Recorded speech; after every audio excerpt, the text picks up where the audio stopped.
மறைந்த தமிழ் தேசிய கூட்டமைப்பின் தலைவரும் தமிழரசு கட்சியின் தலைவருமாகிய ராஜபரோதயம் சம்பந்தன் அவர்களின் இழப்பு இந்த நாட்டிலே வாழுகின்ற தமிழ் மக்களுக்கு பேரிழப்பாகும். அது மாத்திரமல்ல, தென்னிலங்கையிலே செயல்படுகின்ற முற்போக்கு தன்மை கொண்ட இடதுசாரி அமைப்புகள், தொழிற்சங்கங்கள் மற்றும் சிவில் அமைப்புகளுக்கும் கூட அவரின் இழப்பு மிகப்பெரிய வெற்றிடத்தை ஏற்படுத்தி இருக்கின்றது.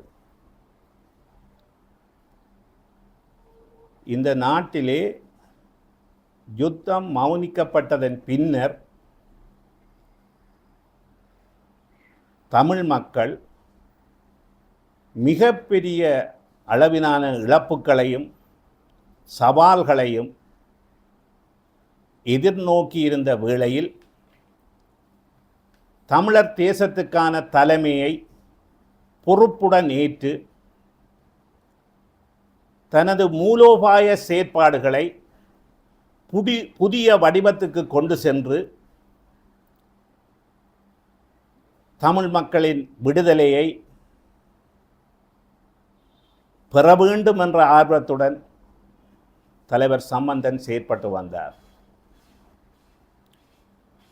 யுத்த மமதையால் மஹிந்த ராஜபக்ச ஆட்சி குழாமினர் மனம் போன போக்கில் செயற்பாடுகளை மேற்கொண்ட போது தென்னிலங்கை மக்கள் மிக பெரிய அளவில் பாதிப்புக்குள்ளான வேளையில் அங்கே உருவான எதிர்ப்பலைகள் சம்பந்தன் அவர்களின் செயற்பாடுகளின் மூலம் தமிழர் தேசமும் ஒன்றிணைந்து ஒரு ஆட்சி மாற்றத்திற்கான வடிவமைப்புகளை மேற்கொண்டனர். இதன் விளைவாகவே 2015 ஜனவரி 8ஆம் தேதி இந்த நாட்டில் ஒரு அமைதி புரட்சி ஏற்படுத்தப்பட்டது.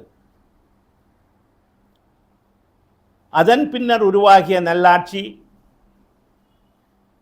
காத்திரமான சில பணிகளை முன்னெடுக்க தொடங்கியிருந்தது.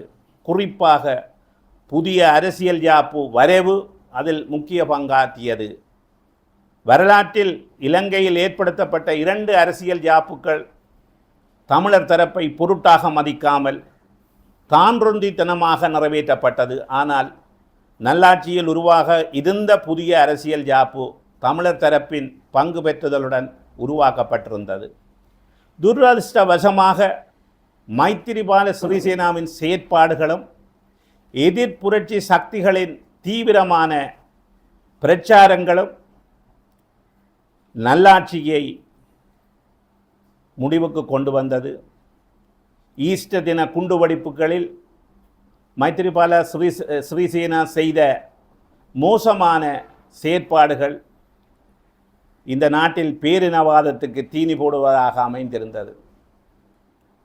எனவே திரு சம்பந்தன் அவர்கள் தெற்கு மக்களின் ஆதரவுடன் தெற்கு மக்களின் பிரச்சனைகளில் தமிழர் தேசம் பங்கு கொண்டு தமிழர் தேசத்திற்கான விடுதலையை பெற வேண்டும் என்ற ஒரு செய்தியை தேசிய ரீதியிலும் சர்வதேச ரீதியிலும் அவர் முன்னெடுத்து வந்தார். இதன் காரணமாக அவருக்கு தென்னிலங்கையில் மிகப்பெரிய ஆதரவான நிலை தோன்றியிருந்தது.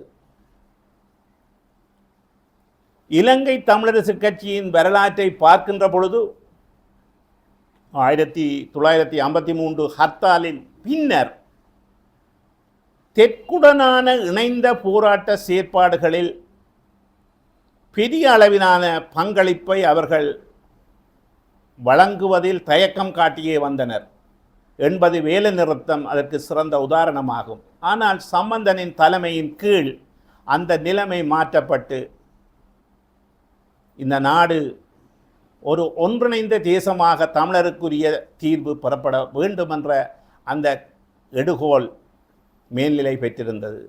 அவரின் அஞ்சலி நிகழ்வுகளில் கூட ரணில் விக்ரமசிங்க, சுமந்திரன் போன்றோர் அதை குறிப்பிட்டிருந்தனர். எனவே சம்பந்தனின் இழப்பின் பின்னாவது தமிழர் தேசம், இந்த நாட்டிலே இருக்கின்ற உழைக்கும் மக்கள், தென்னிலங்கை முற்போக்கு சக்திகள் இவற்றுடன் ஒன்றிணைந்து தமிழர் தேச விடுதலைக்கான போராட்டத்தை வழிநடத்த வேண்டும். அதுவே மறைந்த தலைவர் சம்பந்தனுக்கு செய்யும் மிகப்பெரிய கௌரவமாக அமையும் என்பது நவ சமசமாய கட்சியின் எதிர்பார்ப்பாகும். நன்றி.